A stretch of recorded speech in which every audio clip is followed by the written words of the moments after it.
Hello everyone, welcome back. In today's video, we are going to be doing some calming calligraphy drills. These are great drills to do if you want to practice your lettering.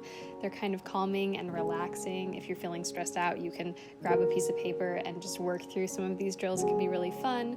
And if nothing else, these are really satisfying to watch. We're going to start off really easy and then get more difficult as we go along. So the first thing that you need to do is create some sort of a guide for yourself. This is just going to help keep all of your lines going the same direction. You can do this either by drawing your own guide. I kind of showed how to do that here using a ruler, but to be honest, this can be a really tedious process. So I just went into Procreate and digitally made some guides for myself and printed them out on just some regular copy paper. If you don't know how to make your own guides, or if it's just too time consuming, I will link the guides that I created down below in the description box. So once you've got your paper, now all you need is a pen, and today I will be using the beloved Tombow Funosuke pen.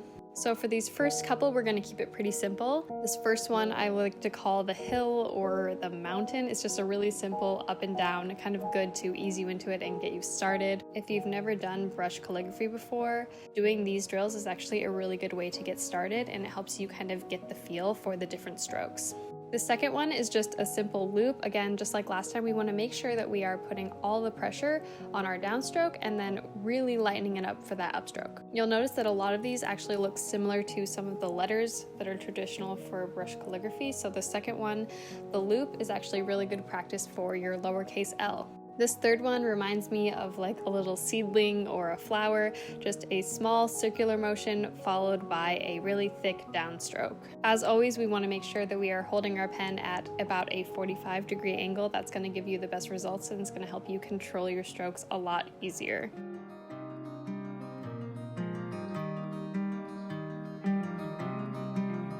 This next one kind of reminds me of a letter S, and you'll notice that I never actually pick my pen up from the paper.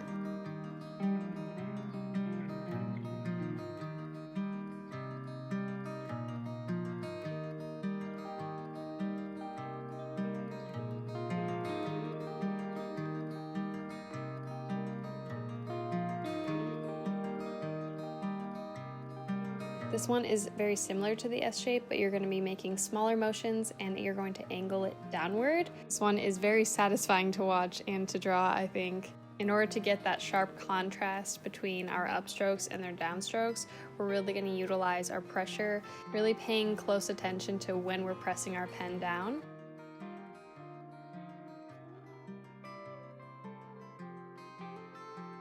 Next, we've got kind of a loop-de-loop shape. This is really good practice for your cursive letter O's. If you're looking for a challenge, you can try doing this one without lifting up your pen. It's really difficult.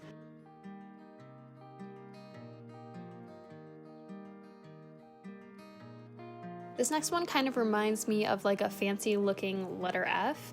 Again, I'm not lifting up my pen in between.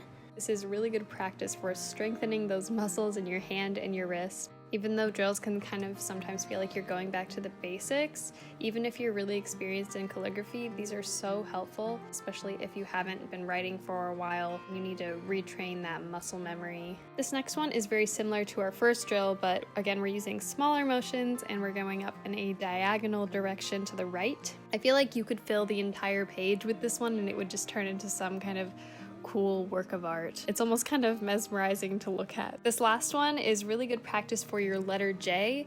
The loops actually cross over the top of our initial downstroke. I think it creates a really cool look when you got them all side by side like that. And you can see I really used the diagonal guides for this one, and I'm following along that kind of 45-degree angle for my downstroke.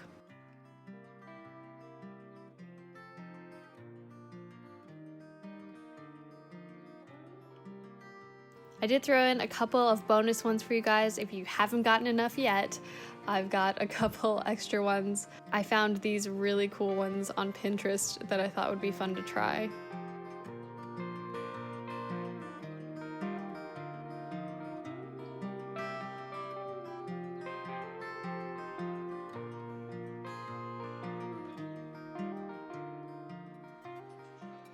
Anyways, that is all for this video, guys. I hope you enjoyed. Thank you so much for watching, and I will see you guys again very soon. Bye!